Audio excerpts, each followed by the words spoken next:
Hey everybody, we don't have a lot of light left, so I wanted to do a video real quick about the kiwi trellis because I realized that probably will intrigue some people and get some attention. Um, it's really awesome looking. I mean, I think it looks good in the yard. It's been here for a couple of years so far, and there are reasons why certain things were done. You'll notice that if you've ever looked into kiwi trellising, people tell you to do the guy wires and things like that. That works fine. Some of the other techniques that they tell you that we did do, and I don't think you can see it, but this has a slight lean that way. Both of the ends do. One leans that way, one leans that way. The one in the middle is straight up and down. They say to do that because you're going to pull tension, and over to the time, these things can have over 100 pounds of fruit each, so there'll be hundreds of pounds suspended, and these wires are supposed to hold it all together, and that little bit of lean is somehow supposed to make it all right. That is not our experience. It did not work like that. So when you pull these tight, all they do is continue to pull the two ends into each other. We was like, we're changing the position. We're like literally pulling. You can see the gap. We pulled the gap between the wood where it was leaning. So it's more straight now, actually. That's when I realized, okay, we're not gonna be able to do this. Over time, the weight's just gonna sag them. They're just gonna come in. I mean, there's nothing's gonna stop it. So I came up with I measured in between them and I found out, oh, okay, good. They do sell 2x4s that long. I think they're like 13 feet. I had to get like 16s or something, cut them down. And had to get some joist hangers. And now that I have these trapped in here, I can pull these things as tight as I want.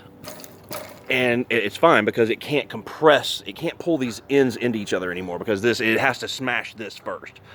This is just a pass through. It literally just slides through this one, but there's good tension on it. The wood does help a lot too. I think it adds a lot of strength to the whole trellis system. Somebody trying to call me.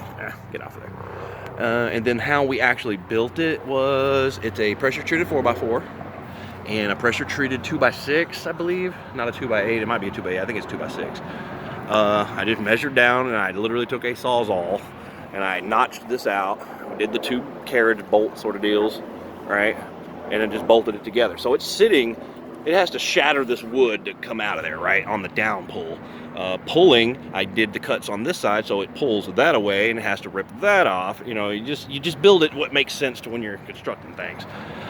The tensioners are these things you get at Home Depot. They're real cheap. I did it this way. It's not that great. I didn't leave enough wire, so I don't have enough of a loop there. So when you make those things all the way in, then you put your wire up, you pull it tight, and then you expand them, and they pull it tighter. They're pretty basic. So we have 4 wires and 2 crossbars, if you will. 1 wire, 2 wire, 3 wire, 4 wire.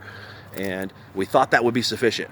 It does not seem to be sufficient in our opinion. It's just how I see people doing them online. I don't see a lot about kiwi trellises or backyard kiwi culture on YouTube. A lot of those types of videos are from New Zealand, or there's a rare few older videos out there of people, and then they'll show you a start of it all, like I did, basically, and then just leave you hanging, and you never see an update video. Well, I'm sorry. I'm going to start doing it just because I know that I don't ever see anybody else talking about fuzzy kiwi growing in America. I mean, who's growing fuzzy kiwi in America successfully that you know of? Where's the videos? I don't know of them. I mean, maybe I just haven't found them, but I've looked a lot over the years. So I did get kiwis off of this.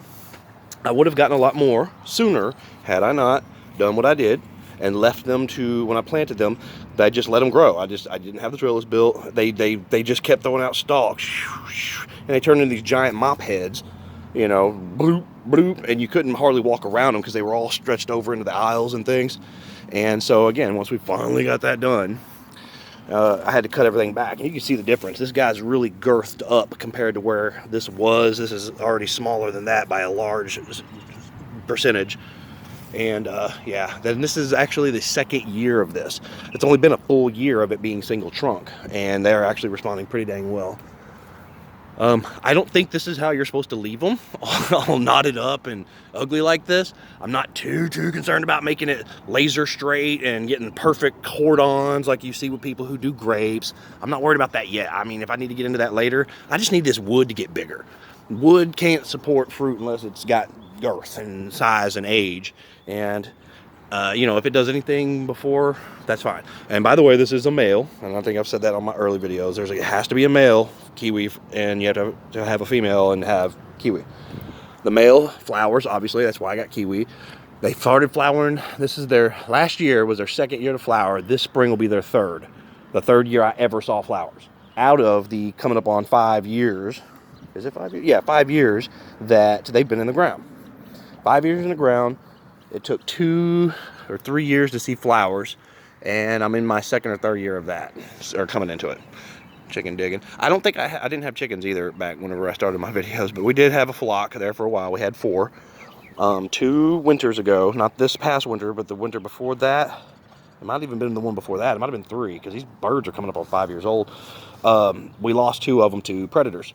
Hawks. This is a huge open space, as we've talked about before, and there's birds coming in right there. We do have a lot of hawks and things in this area. They don't usually mess with animals in yards, but we do see them patrolling. That was a bad winter. That winter, it was a dry winter. There was no greenery anywhere. All the easements, all the sides of the roads, everything was just really dry and dead. There was just no water all winter. Well, all the raptors and things didn't have a food supply, and so they took it out on our chickens. They got 3 of them, but only got 2. The red one was actually the first one that ever got struck, and Christina saw it, saved the chicken, and it flew away, and it didn't get that one again, but the other had lost 2 other ones. So the red chicken has actually been punctured. She had like 6 puncture holes, and she was bleeding out her sides where it got her. But she's been doing good, and she's been laying ever since. The Kiwi video divulged into a chicken video. I do apologize. But that is our Kiwi trellis. I'll show you the flowers when they flower this spring, because they definitely will flower this spring. And boy, they are some very interesting looking flowers. They look kind of like a weird passion fruit looking thing. Now, I have tried to train these things to go over, but when you try to train them, like you just take one and do it a couple times, you think it's going to continue on, it tends to die there and then keep throwing out more stuff. I keep trying to get these things down these wires to have the flowers from the males and the females going across each other, so the pollination is more just from the wind rather than bugs. And you can't hardly get it to do it. It does what it kind of wants to do. But I've tried a few times. I should probably cut some of this out, but I'm not too worried about it right now, and I can't wait for this to fill in again this year and start making this a more shady area, because everything bakes. What are you doing, Hank? So, anywho, that is, and I do believe I said before, this is a Vincent Fuzzy Kiwi, and I don't see any of the tags. Is it the male that's the Vincent, or is it the females? Okay, yeah, see, this is all you get. Fuzzy male Kiwi. You know, it doesn't say. So then this is a Vincent. Oh, there it is. Yeah, Fuzzy Vincent. So if you're growing Fuzzy Vincent Kiwis, this is a video you might want to look at. Even in the hard clay soil, we've talked about all this before. This is not optimal growing conditions for just about any kind of plant. How you doing, buddy? And the little box thing is working. It allows that root ball to be above this clay, because all this will puddle and they would drown in that. Having a chicken coop back here for the phosphorus from the poo, seems like that's working out pretty good too. So, all right. As this thing starts to come in this year and starts to fill out, I will definitely give you some more videos so that you have something to look at. Thanks a lot. Later.